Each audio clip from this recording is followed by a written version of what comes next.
We're back at it with trigonometric functions. So we're going to begin with a discussion about degrees versus radians. So let's start with the question, what is a degree? And when I think about degrees, I think about a circle. And the idea is this circle can be split up into 360 degrees.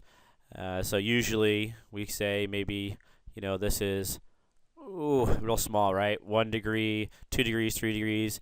And if you go a quarter of the circle, this is 90 degrees. And of course, if you go half the circle, so you go all the way over here, this is 180 degrees.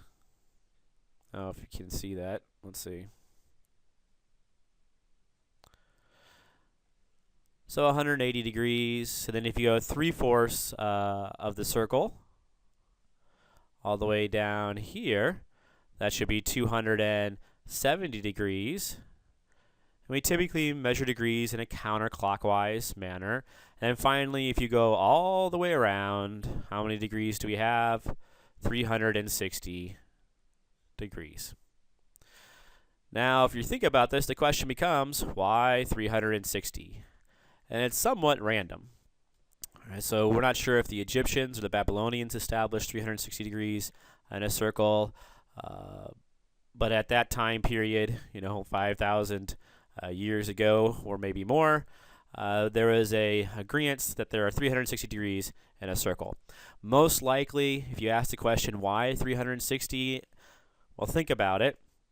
There's some nice thing that we talk about every year that has about 360 in it, and hopefully you say 365 days. So the best guess we have as to why they chose 360 degrees is that there's 365 days in a year, and so most likely that was sort of their guess as the number of days in the year. So why not take a circle and split it up into 360 degrees, a degree for each day? Because if you think about it, a year is somewhat like a circle. It goes all the way around, comes back where it started, and then it repeats again. But that's quite arbitrary. So to get away from this sort of arbitrary choice of degrees, we've created what are called radians. So it's another way to measure sort of the length you've gone around a circle. But the idea is this. You could take any circle, but when we talk about radians, we're going to talk about the unit circle. So this is going to be the unit circle. So the unit circle has radius 1. And the idea of a radian is that you take the unit circle, and in the unit circle you have what's called, of course, the circumference. Any circle you have what's called the circumference. But we're going to use that circumference to figure out how far you go around the circle. So if you go all the way around the unit circle, that's going to be a length of 2 pi, because the circumference of a circle is given by 2 pi r. So what we'll do is when we say go all the way around a circle, we'll say that it's 2 pi radians. Whereas if we go around a quarter of the circle, right here, we'll say it's pi over 2 radians, because this length here, remember the whole length is 2 pi, so the length right here is going to be 2 pi divided by 4, which would be pi over 2. So we'll call that pi over 2 radians. Whereas if we go around half the circle, so we go from, let's see, from here all the way over here,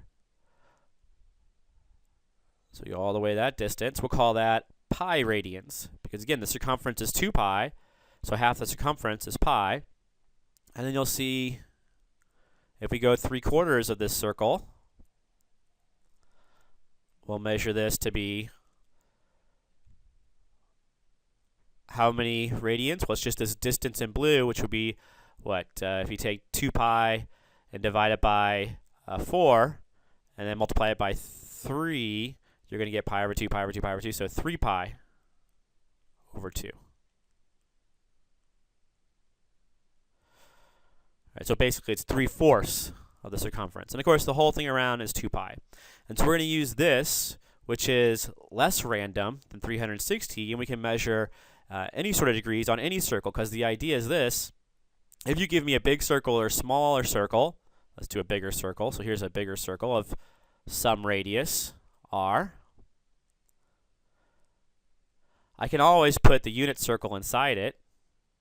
So I can put this unit circle inside it, so of radius 1, and I can use its circumference as a guide for degrees in some sense. It's the same sort of idea, same sort of measurements for how far you've gone around the circle. So if you talk about pi over 2 radians, what I would do is I talk about, let's do it in blue, pi over 2 radians would take me right here, a quarter of that circle, and of course it would take me on this circle to this point right here. So this would be pi over 2 radians.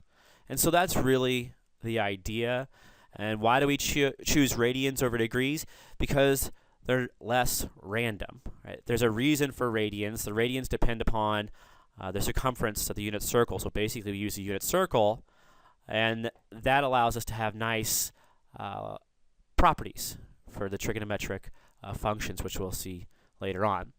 All right, so then there's one thing we need to set up. Because degrees are so prevalent and radians are not in, let's say, everyday use, let's say, we need to understand a little bit about how to convert back and forth between degrees and radians. And it's really simple. A lot of times when you deal with circles, you deal with what's called proportions, which means basically, in our case, if you take the degrees and you divide them by the number of degrees in a circle, 360, then it's going to be the same thing if you give it to me in, oops, that's not spelled right. If you give it to me in radians divided by the number of radians in a circle, which is 2 pi. Right, so there are 2 pi radians in a circle. Right, so this is the proportions we need to remember, and I don't really memorize them because I kind of understand the idea. You know, if you have certain degrees divided by 360, so that's a proportion, it should be equivalent to the radians divided by the number of radians in a circle, which is 2 pi. Let's take a look at some examples where we have to use this equation to figure out how many degrees, convert degrees to radians and radians to degrees. So we're going to convert this 60 degrees to radians. So the idea, I'm going to use this formula. If you take the degrees and you divide by 360, and I see this circle at work here, and you take the radians divided by 2 pi, they should be equal. Okay, again, what I see here is I see a certain degree right here. If I divide this number by 360 and this number in radians by 2 pi, I should get the same ratio because they're measuring in some sense the distance, and I say distance in quotes, you know, from here to here. Okay, so let's just set it up, right? So the degrees are 60, so you just take 60, divide by 360, and that's going to be equal to my radians, which I'm going to call theta, divided by 2 pi. Normally we use theta for an angle, so you could call this angle theta. And then I'm simply going to solve for theta. And so there are lots of things you can do here. I can simplify first on the left-hand side. 60 over 360, that's actually 1 over, 6 is equal to theta over 2 pi. Let's move over the 2 pi, so multiply everything by 2 pi. And so this is going to imply that 2 pi over 6 is equal to theta. And so finally, I'm going to get theta equal to, and 2's are going to cancel here, so pi over 3. There are a few standard angles that you should know. We usually call these sort of reference angles, and they are 0, pi over 6, pi over 4, pi over 3, and pi over 2. I'm going to talk about these a little bit later, but when I see these in radians, I immediately know that this is actually 0 degrees, this is 30 degrees, this is 45 degrees, This is 60 degrees, and these are 90 degrees. And sometimes we refer to these as reference angles because we're going to use them as a reference to figure out the sine and cosine and tan and secant and cotan of other angles. But these are kind of the big important ones right here. So as soon as I see those, I usually know that's 30 degrees, 45 degrees, 60 degrees, and 90 degrees because my brain is still programmed in terms of degrees because that's how I was taught when I was a kid. All right, so my answer is theta equals pi over 3. And that works for anything. So if you give me any degree, I can set up this proportion on the left-hand side and set it equal to a proportion on the right-hand side and figure out the radians. Now let's go the other way. So part B, let me copy it down right here. So part B, I have negative 3 pi over 4. And I'm assuming that's in radians, and I want to go to degrees. So the idea, I do the same thing. So I have theta. Now my theta, I'm going to find in degrees, and that's over 360, is going to equal, and I have negative 3 pi over 4. These are my radians, divided by the total number of radians in the circle, which is 2 pi. And I need to solve for theta. So there are lots of ways to do this. I might simplify on the right-hand side first. So when you're dividing by 2 pi, it's like dividing by 2 pi over 1. So what I really have here is theta divided by 360 is equal to negative 3 pi over 4. And when you divide by a fraction, it's like multiplying by its reciprocal. So maybe I'll multiply by 1 over 2 pi. And so this tells me, so this implies that theta over 360 is equal to, well, pi's are going to cancel here and here. And so I'm going to get negative 3 over 4 times 2, which is 8. And then to solve for theta, I'm going to multiply both sides by 360. And this is going to tell me theta is equal to, and I guess I should do some cancellation here, right? So maybe I can cancel off some 2's. So I'm going to get negative 3 over 4 times 180. So I just canceled off 2's on top and bottom. And then this is going to imply theta is equal to, I'm going to do 2's again. I'm like the Egyptians. If you don't know this, but the Egyptians used to cancel and multiply off in terms of 2's always because it was easy. Multiply actually in terms of 2's. And so this is 90 then. So I cancel 2 top and bottom.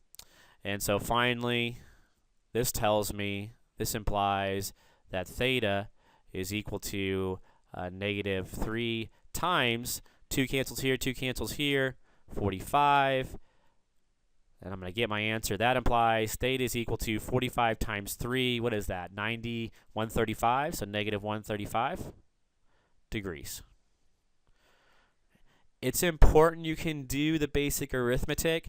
My calculator has a button that will do this for me. But the idea is, can you remember sort of the notion between, or the connection between degrees and radians, set up the equation, and then use basic arithmetic, and I guess you could call it also algebra, to solve for the variable theta. So theta is equal to negative 135 degrees. Now what I would do with my calculator, is I check my answer. So you can check your answer always with your calculator. All right, so that's how we convert radians to degrees and degrees to radians. Let's talk now a little bit about what trigonometric functions actually are. So let me write them down first, the ones that we're going to use. So there are basically 6 trigonometric functions. There's really just 2 in some sense. So what we have is the sine function, so sine of x. We also have what's called cosine of x. And then we have tan of x. Now tan of x really is not a new trigonometric function because it can be expressed as sine of x over cosine of x. And then from these 3 trigonometric functions, we can develop what I consider sort of their partners, the co-functions. So what you have is the cosecant of x, and then the secant of x, and then the cotan of x. Now these are not really new trigonometric functions in some sense, because the cosecant of x is actually 1 over, and I always remember it's opposite the letter, so there's c there, so 1 over sine x. And then this is 1 over cosine of x. And then you can guess this is 1 over tan x, or you could just flip sine over cosine, so you get cosine of x over sine of x. Basically, these three trigonometric functions allow us to write identities in a nice way. And we'll talk about identities, trigonometric identities here on the next video. So these are your six basic trigonometric functions that we will be using this semester. So those are the formulas. And now we're going to look at some graphs. And we're just going to take a look at the graphs of sine of x, cosine of x, and tan of x. So here they are on the left-hand side. This is the graph, and we'll write this as a function, right? F of x equals sine of x. And then this is the graph, of course. If that's sine of x, this must be the function f of x equal cosine of x. And what you want to notice about these graphs is that, one, they're basically the same. They're just shifts of each other. This graph, if you shift it back, pi over 2 units, you get the same function here, the same graph here. And they're periodic. They go up and they go down. They have a period of 2 pi. From 0 to 2 pi, then they repeat, and they keep repeating forever and ever. They have what's called an amplitude of 1, or that's just the height. The maximum height is 1, and the minimum height is -1. And so you should be familiar with those two graphs. You should also be familiar with the tan function, the graph of tan. I'm writing what I'm saying, but I don't want to write that. So f of x equal to tan of x. And so the tan of x looks a little peculiar. It looks kind of like x cubed in some sense. It has asymptotes at pi over 2 and 3 pi over 2. So every basically pi over 2 in some sense. Here, if you go pi over 2, if you add pi, you get 3 pi over 2. Because its period, if it repeats, is actually pi. So instead of 2 pi, where the period of sine and cosine, the period of tan is pi. But it looks kind of like x cubed a little bit, except it has asymptotes here at -pi over 2 and pi over 2, and then it just repeats itself. And so you should be, again, familiar with this graph a little bit. It goes all the way up to infinity and all the way down to -infinity. And if you think about it, you can look at the graphs and see that the graph of this right here, this graph, comes from these two graphs naturally. If you take sine of x divided by cosine of x, and these vertical asymptotes come, of course, when the denominator is equal to what? Equal to 0, and you see at cosine of x, that's when it's equal to 0, so you get these asymptotes at these points here on the tan function. And of course it equals 0 when the top is 0, so here it's 0, here it's 0, here it's 0, and that's when you get zeros on the sine function.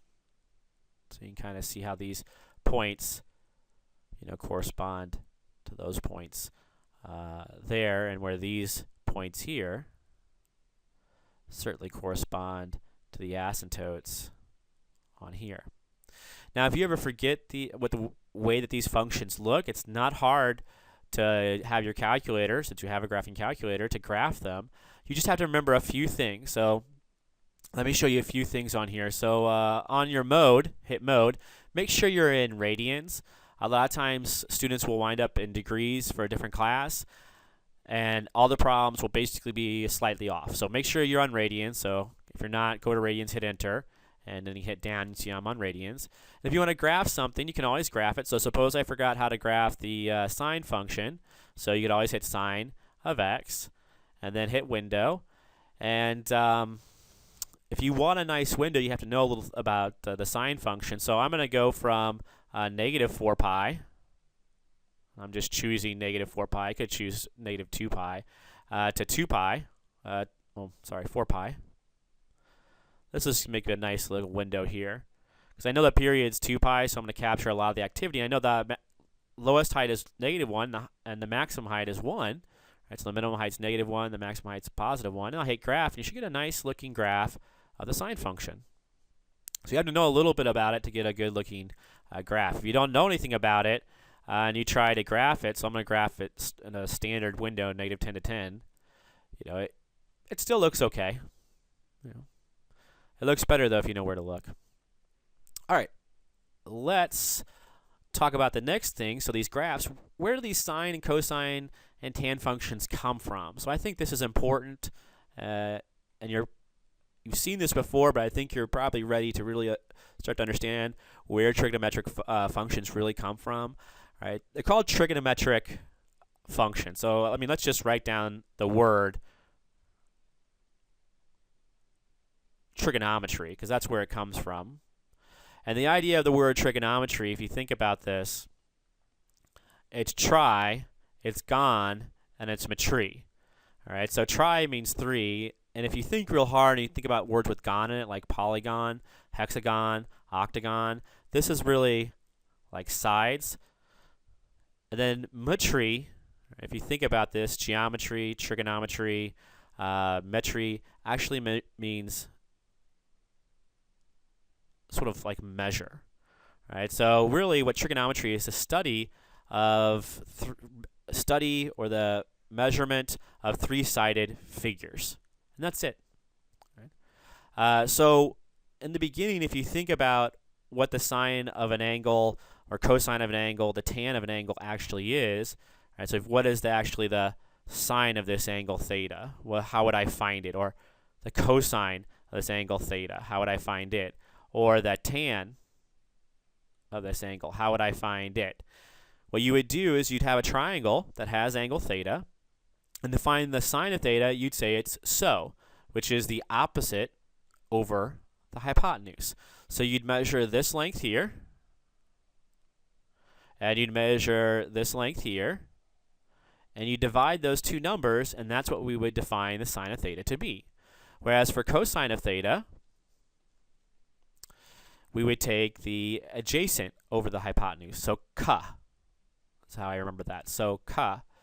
And so you take out your ruler and measure this side, and again, you can measure that side, and you take those two lengths and divide them, and that would be the cosine of that angle. And then finally, the tan is toa, which is the opposite over the adjacent. And so you'd measure this side, you'd measure that side, and then you take the ratio and you get the tan of theta. And the way we remember this is we say, what did the Indians say? So ka toa. And that's one way to sort of memorize what the sine of an angle actually is and how it could be found. Another way to think about this is with the unit circle.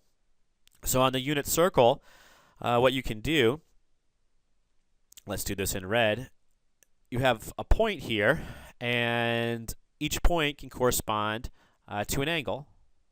So if I want to know what the cosine of theta or the sine of theta is, it turns out on this unit circle that this is actually the cosine of theta, comma, the sine of theta. And this allows me to calculate angles that I can't make a triangle with in some sense. So like if my angle is way over, let's say, we know there's only 180 degrees in an angle, in a triangle. Right? All the degrees have to add up to 180. So what if your angle is bigger than 180? So what if it's, you know, right here on this, in this quadrant? Well, you can look at the point, and it'll be some number, and your theta now will simply be whatever that input is. Cosine of theta is that number, and then sine of theta is the other number. And so we can kind of extend our idea of how to find sine, cosine, and tan by using triangles, and then use a unit circle, and then we can include all the angles between 0 and 2 pi. And so that's sort of my introduction. Let's talk about how we actually find these things. And so we have 3 problems here. And we can certainly use our calculator to figure out the answers. So, you know, on the back of my mind here, I'm thinking, you know, I can figure out, I have a calculator, so I can approximate these. The cosine of 3 pi divided by 4. And so I know the answer should be about negative 0.707 blah, blah, blah, blah, blah. That's an approximate answer. I want the exact answer. So the way that we find the exact answer of these things is we have to have a few tools. And so you have to know this table. And I always teach the same table every semester, and I tell you guys, use the table. Don't use something else that you've learned. This is the best way to do it. And then once you get comfortable with the table and you leave my course, you can do whatever you want. But in my course, you have to use the table. So we set this table up. The idea is you have a 0, you have pi over 6, you have pi over 4, you have pi over 3, you have pi over 2. And then you have the cosine of theta, and you have the sine of theta. And it's real simple. You just have to remember one of these. A cosine of 0 is 1, so it's going to start with root 4, root 3, root 2, root 1, root 0, divided by 2, divided by 2, divided by 2, divided by 2, divided by 2. And then sine is exactly the same, but it goes the opposite way. Root 0, root 1, root 2, root 3, root 4, divided by 2, divided by 2, divided by 2, divided by 2, divided by 2. Right. This table, anybody can remember, and it's very simple. So you can find, like, if you wanted to figure out what's the cosine of pi over 4, you would simply look in your table and say the cosine of pi over 4 is root 2 over 2. Or if you wanted the sine of, let's say, pi over 3, you would simply look in your table and say, here's pi over 3. The sine of pi over 3 is root 3 over 3. Over 2, I'm sorry. That's the idea. Certainly some of these simplify, like this is 1 and this is 1/2. So you will simplify them when you actually use them in a problem. But right now, I mean, the table's easy to make if I just leave it like that. You can even find things like, what's the tan of pi over 4? And the way you would do this is you'd write this as a sine of pi over 4 divided by the cosine of pi over 4. And then you would just plug in. The sine of pi over 4 is this one. The cosine's the one above it. They're exactly the same, so when you plug in for each of them, they're going to cancel, and so this is just going to be the number 1. And that's it. All right, let's try a slightly harder problem, though. So what if I want to find, so let's copy this down here. What if I want to find the cosine of 3 pi over 4? Now that's not in my table. So to get that into my table, I have to use a second rule. So here's the first thing you have to know. This table right here. So you have to memorize that table, or how to make it basically. And then you have to memorize one other tool. So we draw our x and y axis, and we remember this. All students take calculus. And what this means, and this was taught to me my freshman year of calculus, or Calc 1, this means all the trigonometric functions are positive in this quadrant. So the angle lies here, they're all positive, the sine, the cosine, and the tan. While over here, only the sine is positive. So only the sine is going to be a positive, give you a positive number. So if my angle's in this quadrant over here, it's going to be positive only if I take the sine of it. So cosine of any angles over here are negative, and tan of any angles over here are negative. Down here, this is the tan function is only positive. So if you give me an angle down here and I take the tan of it, it'll be a positive number. Whereas over here, it's only, you can guess, the cosine. So all the other trigonometric functions, if your angle ends in this quadrant, it's going to be negative unless you're taking the cosine of it. So the sine of this angle will be negative, the tan will be negative, but the cosine of that angle will be positive. Right, so this works how? If you take 3 pi over 4, so first you have to identify 3 pi over 4. So 3 pi over 4 is really pi over 4 3 times. So it's 45 degrees. 45 degrees 3 times. Remember, these are called your reference angles. So you have to realize that's 0 degrees, that's 30 degrees, that's 45 degrees, that's 60 degrees is pi over 3, and 90 degrees is pi over 2. 90 degrees, right?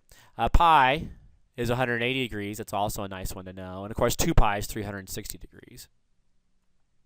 All right, so 3 pi over 4, it's 3 pi's over 4, so that gets you right here. So that's my 3 pi over 4.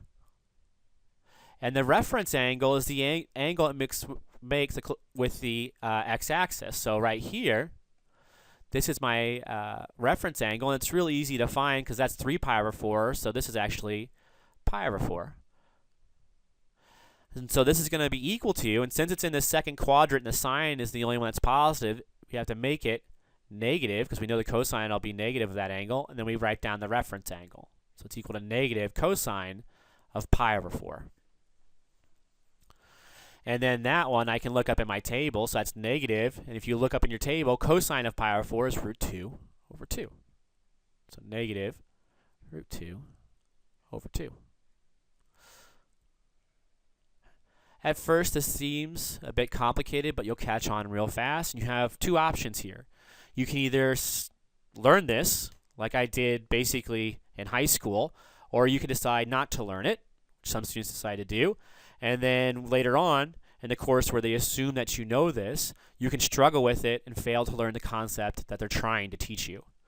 So it's really important, right, to learn this now.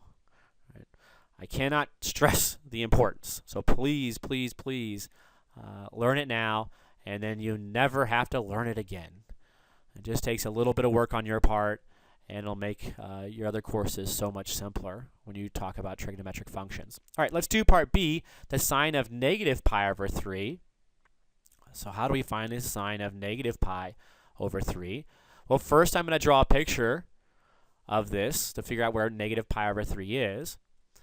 And so again, you have your x and y axis, and I know all students take calculus. And now negative pi over 3, we didn't talk about what happens if we have negative angles, but you should know, I mean, positive angles, they go counterclockwise, so what negative angles should go the opposite way, which is clockwise. So negative pi over 3 is going to go basically clockwise, so this would be negative pi over 3, right about here. Negative pi over 3. And so this is where we're at. And so what you can do here is to figure out the reference angle. It's just the angle closest to the x-axis, so that would just be pi over 3. So this would be equal to, and because it's in the fourth quadrant, we know that only the cosine is positive, so this would be equal to negative sine of pi over 3. And so we just take this reference angle, which is just this angle, but closest to the x-axis, and it's always going to be positive. The reference angles are 0, pi over 6, pi over 4, pi over 3, and pi over 2. And so then we have negative sine of pi over 3, which is equal to negative, and you simply go up to the table, you make the table, and you look at pi over 3, and sine of pi over 3 is root 3 over 2. So this is equal to negative root 3 over 2. You can always check your answer. So the way I would check my answer is I simply take the sine of negative pi divided by 3. And this is what I get.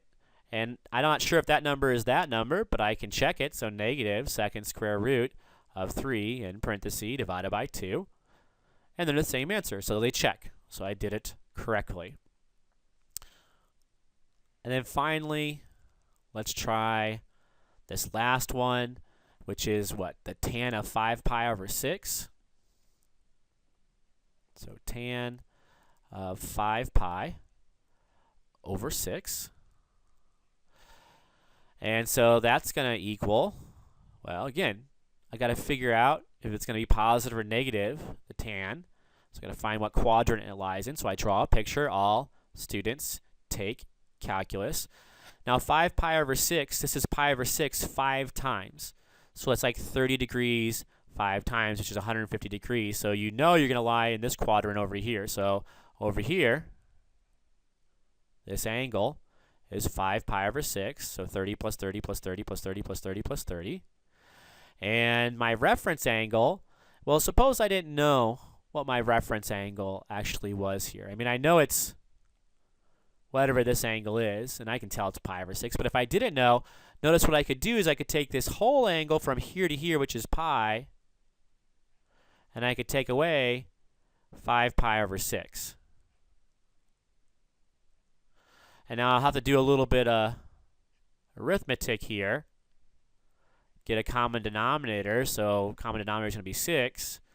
And so this is going to be equal to 6 pi minus 5 pi is 1 pi over 6, which is exactly what I knew to begin with. But if I struggle with this, I can always, rely on my ability to add and subtract fractions and get the answer. And so this is going to equal then, and it's in the second quadrant, and so only the sign is positive, so it's going to be a negative tan of pi over 6, which equals a negative sine of pi over 6 divided by cosine of pi over 6.